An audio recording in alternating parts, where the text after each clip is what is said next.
Cousteau part survoler Madagascar.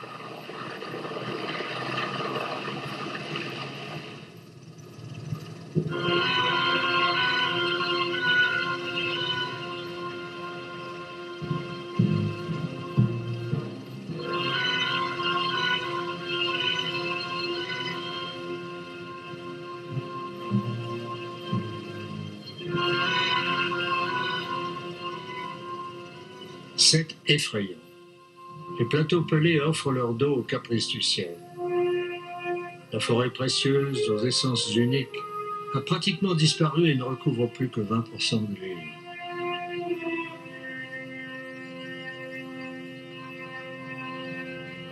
Des lois très sévères ont été promulguées et de grands organismes internationaux apportent une aide massive pour protéger ce qui reste. Le feu est mis aux broussailles par les pasteurs pour faire paître leurs zébus.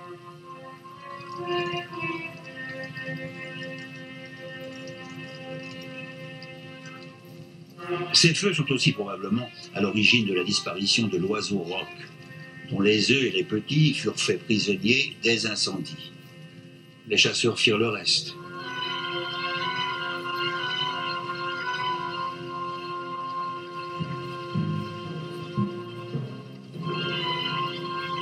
En dépit des mesures prises pour lutter contre ce désastre écologique et économique, il est très difficile de modifier cette coutume.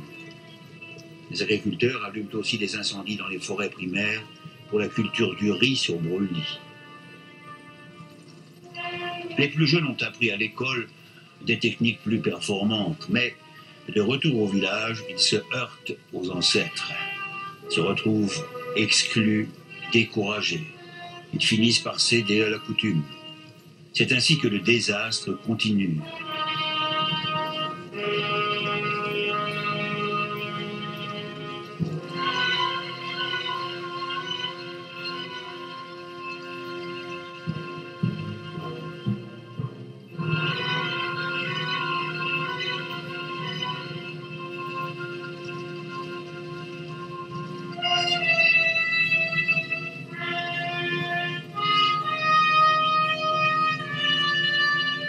Après 3 ou 4 ans, une parcelle est stérile. Il faut brûler plus loin. 300 000 hectares disparaissent en fumée chaque année. Une seule famille très modeste peut ratisser des collines entières et laisser derrière elle un désert définitif.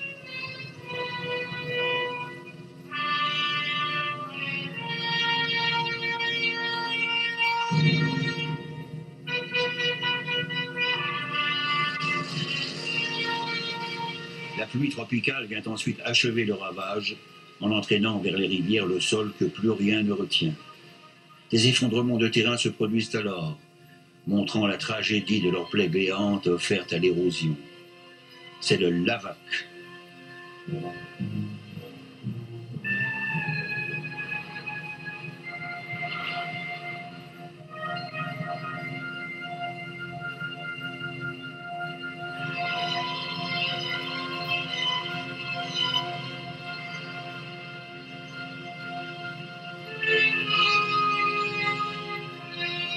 Le processus de désertification est irréversible. Les boues rouges chargées d'oxyde de fer sont entraînées vers la mer. L'hémorragie gagne le grand fleuve de Madagascar, la baie de Zibok, et part s'étaler en une mer de sang au large de Majunga.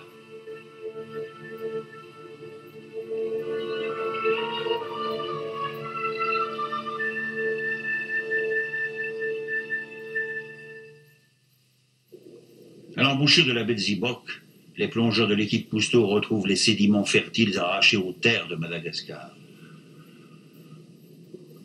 La destruction des forêts entraîne l'érosion des sols, ce qui provoque des sécheresses de plus en plus fréquentes. L'eau douce se fait rare pour l'irrigation et l'agriculture, mais il en est de même pour l'eau de boisson. Ici, à Anakao, la population en pleine croissance est privée du fluide essentiel de la vie, l'eau pure des rivières, des sources, des lacs ou des puits. 2 fois, 3 fois et parfois même 4 fois par jour, les femmes et les enfants creusent des trous dans le sable pour en tirer un seau d'une eau saumâtre dont il leur faudra se contenter.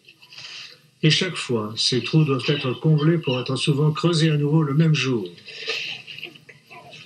Elle n'est ni saine ni bonne à boire, cette eau que le sable ne livre qu'à regret. Mais cette pénurie a bien d'autres conséquences. Un peu partout dans le monde, ce sont les garçons qui vont à l'école. Ce sont les filles qui passent leur jeunesse à gratter le sol ou à aller chercher de l'eau à des ruisseaux éloignés.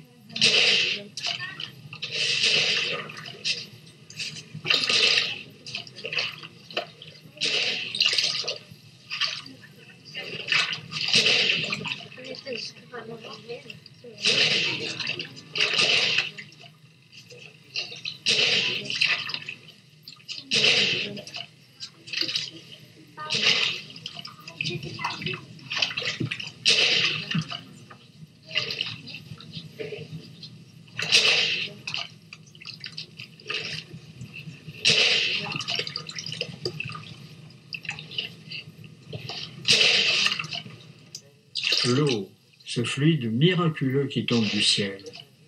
Nous, au nord et à l'ouest, nous pensons qu'il nous est dû, comme l'air que nous respirons. Mais dans les 2 tiers du monde, c'est le manque d'eau potable qui menace la condition des femmes, qui généralise l'ignorance et qui répand les maladies infantiles. Le docteur Solange Marianne regrette que l'hygiène en soit devenue précaire. Pour vous dire une chose, les enfants moins de 2 ans, en cas de diarrhée, c'est toujours d'origine de cette eau, parce que c'est pas potable. Ouvrons les yeux.